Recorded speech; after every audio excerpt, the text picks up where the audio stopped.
Hello, friends and neighbors, and welcome to the poem of the day for today, Sunday, September 21st, 2025. Welcome back if you're joining us again, and welcome if you're here for the first time as well. From time to time, we get new listeners and new viewers who drop in for a moment, so I wanted to make sure that I extended a welcome to you as well as wishing you well and thanking you for being here. We're going to depart a little bit from the recent run of fall poems today and do a little bit of a deep dive or a longer explanation of a particular poet who I've read maybe 3 of their poems and then a book of their poems, and who I'm very fond of but wanted to know more about. So I'm using this as an opportunity to learn more about this poet and explore more of their works. And I'm talking about the American poet Elizabeth Bishop, who lived from 1911 until 1979. She received a Library of America award. She was a National Book Award winner, a Pulitzer Prize winner. She initially wanted to go to medical school, but was dissuaded from that by Marianne Moore, who was another American poet of the modernist movement, whom Bishop looked up to a lot and was influenced by and inspired by. Bishop also was friends with Robert Lowell, who is a famous American poet of the era. And they were inspired by each other's work. They corresponded primarily through letters throughout their lifetime and dedicated poems to one another. And had, from my understanding, a pretty close and meaningful relationship for a majority of their lives. Bishop was a very introspective writer. You're going to hear in a lot of the poems that we're going to do in this series a microscopic focus on attention to detail. And her poems are really focused on the mundane. They're focused on imagery. They're focused on details and aspects of everyday life, but explored in a way that is unique to her. She also was a lesbian and kind of resisted having her work characterized as feminist poetry or as LGBT poetry throughout her life, which led to some criticism, but was probably motivated by not wanting to be pigeonholed within a particular identity group as a writer, and rather for her work to just stand on its own.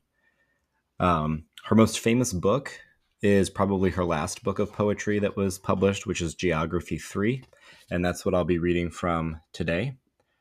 Earlier in this series, I think it was episode 15, way back in July maybe, I read the poem In the Waiting Room by Bishop, and that's actually the first poem in this collection. And this collection, as you'll come to learn throughout the series, is about space, location, alienation, and identity. It's about looking at familiar things and finding what is new, alien, individual within them, but also looking at aspects of life that are that involve kind of exploring new frontiers or traveling, if you will, and finding the familiar within those. So the poem that I'm going to read today is the second poem in this collection, and it's called Crusoe in England.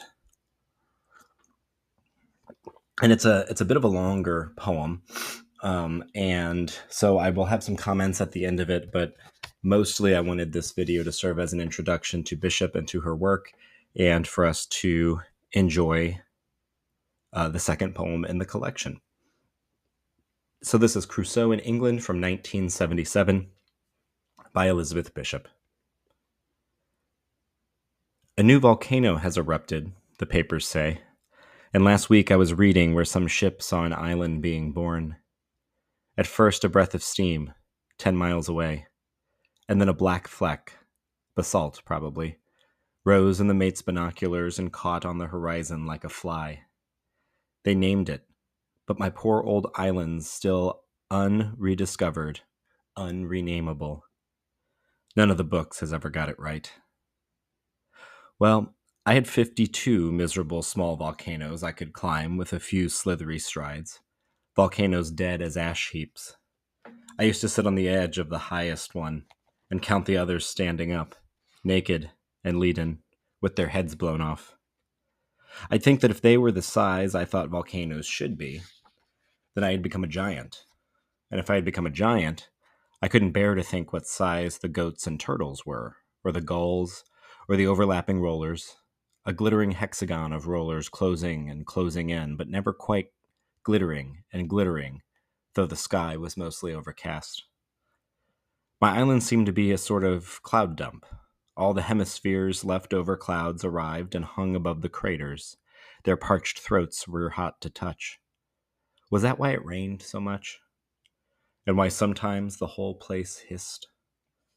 The turtles lumbered by, high-domed, hissing like tea kettles. And I'd have given years, or taken a few, for any sort of kettle, of course. The folds of lava running out to sea would hiss. I'd turn, and then they'd prove to be more turtles. The beaches were all lava, variegated, black, red, and white, and gray. The marbled colors made a fine display. And I had waterspouts? Oh, half a dozen at a time. Far out they'd come and go, advancing and retreating, their heads in cloud, their feet in moving patches of scuffed-up white. Glass chimneys, flexible, attenuated, sacerdotal, being of glass. I watched the water spiral up in them like smoke. Beautiful, yes, but not much company.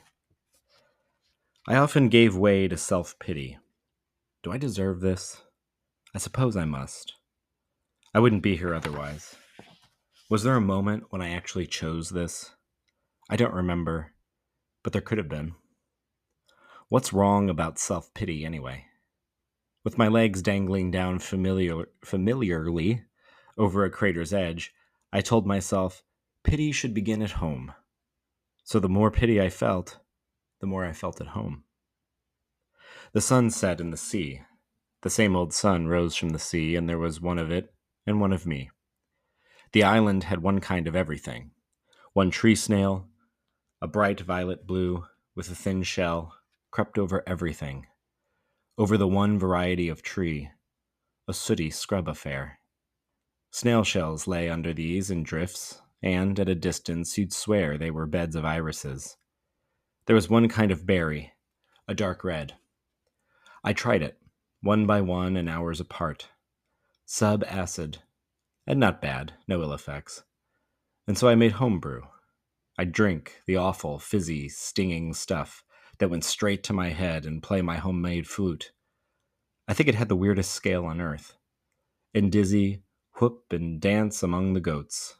Homemade, homemade. But aren't we all? I felt a deep affection for the smallest of my island industries. No, not exactly, since the smallest was a miserable philosophy. Because I didn't know enough. Why didn't I know enough of something? Greek drama or astronomy. The books I had read were full of blanks. The poems, well, I tried reciting to my iris beds. They flash upon that inward eye which is of bliss. The bliss of what? One of the first things that I did when I got back was look it up. The island smelled of goat and guano. The goats were white, so were the gulls, and both too tame, or else they thought I was a goat too, or a gull. Bah, bah, bah, and shriek, shriek, shriek, bah, shriek, bah. I still can't shake them from my ears. They're hurting now. The questioning shrieks, the equivocal replies over a ground of hissing rain and hissing, ambulating turtles got on my nerves. When all the gulls flew up at once, they sounded like a big tree in a strong wind, its leaves. I'd shut my eyes and think about a tree. An oak, say, with real shade somewhere. I'd heard of cattle getting island sick. I thought the goats were. One billy goat would stand on the volcano I'd christened Mont d'Espoir, or Mount Despair. I'd time enough to play with names, and bleat and sniff the air. I'd grab his beard and look at him, his pupils horizontal, narrowed up and expressed nothing, or a little malice. I got so tired of the very colors. One day I dyed a baby goat bright red with my red berries just to see something a little different. And then his mother wouldn't recognize him. Dreams were the worst. Of course, I dreamed of food and love, but they were pleasant rather than otherwise. But then I'd dream of things like slitting a baby's throat, mistaking it for a baby goat. I'd have nightmares of other islands stretching away from mine, infinities of islands, islands spawning islands like frogs' eggs turning into pollywogs of islands, knowing that I had to live on each and every one eventually for ages, registering their flora, their fauna, their geography. Just when I thought I couldn't stand it another minute longer, Friday came. Accounts of that have everything all wrong. Friday was nice. Friday was nice, and we were friends. If only he had been a woman. I wanted to propagate my kind, and so did he, I think, poor boy. He'd pet the baby goats sometimes, and race with them, or carry one around. Pretty to watch. He had a pretty body. And then one day they came and took us off. Now I live here, another island. That doesn't seem like one, but who decides? My blood was full of them. My brain bred islands. But that archipelago has petered out. I'm old. I'm bored, too, drinking my real tea, surrounded by uninteresting lumber. The knife there on the shelf, it reeked of meaning, like a crucifix. It lived. How many years did I beg it, implore it not to break? I knew each nick and scratch by heart, the bluish blade, the broken tip, the lines of wood grain on the handle. Now it won't look at me at all. The living soul has dribbled away. My eyes rest on it and pass on. The local museums ask me to leave everything to them. The flute, the knife, the shriveled shoes, my shedding goatskin trousers, moths have gotten in the fur. The parasol that took me such a time remembering the way the ribs should go. It still will work, but folded up, looks like a plucked and skinny fowl. How can anyone want such things? And Friday, my dear Friday, died of measles 17 years ago come March. All right. Excuse me. That's as I mentioned, that's a long poem. It's a complex poem in the sense that the emotional intensities in it, at least for me, really creep up on you as you're reading. It's a narrative poem in ways that some of the others that we've read were not. Some of the others that we read are, focusing on moments or expressions of pure emotion. And this one has a narrative and is, as you probably gleaned, told from the perspective of Robinson Crusoe. So Bishop is trying to imagine what it would have been like to go through this dislocation, this isolation, this alienation, and frankly, loneliness. And the way that when you're so isolated, whether it's to the extreme that Crusoe was, or whether it's something that's more emotional and existential, that things take on different meanings, whether they're objects that have new purposes, like the knife or the parasol, that people want later, in the case of Crusoe, as some sort of souvenir or something marked and imbued with a symbol that was not the same to the person who bore it for so long upon the island, or that Friday and the way that Friday is personified throughout the poem. Even the things like the clouds and the volcanoes and the turtles that remind the speaker of tea kettles, and then one that are calling them back at the beginning toward something that symbolizes civilization and symbolizes a more affluent life than one would have marooned upon an island. But within this story, because it's not something that's there just as a thought experiment of what else might Robinson Crusoe have actually thought. But there's these moments and these breaks, these stanzas that go from mere describing towards an introspection.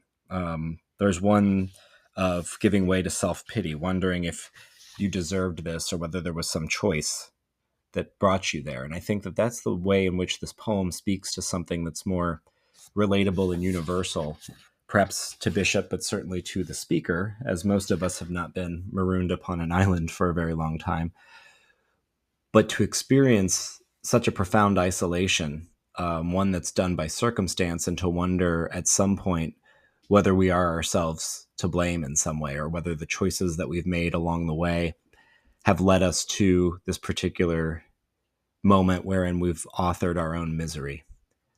And I think that that's something, at least reading through this time, that really stuck out to me emotionally, was the way that Bishop was able to take that classic story and pull out of it these expressions of emotions that are near universal. And the way that that comes in after, as I said, the kind of microscopic focus in on objects or images or beings of the natural world that became so commonplace to the speaker. So the commonplace consistency of those things allow the mind to kind of wander to these bigger questions about existence and community and meaning and the soul's own part in that. I've already run long, despite the fact that there's far more to say about this. But if this is your first introduction to Elizabeth Bishop, what a wonderful poem. And I hope that you're able to take a look at it again on your own and to linger and consider and revisit parts of it, whether it's stanzas or lines or images that are particularly impactful and fruitful for your own thinking. I hope you enjoyed this. I think Bishop is truly special, and we will continue reading poems out of Geography 3 throughout the rest of this week. So come back and join us again. Until then, may peace be with you all.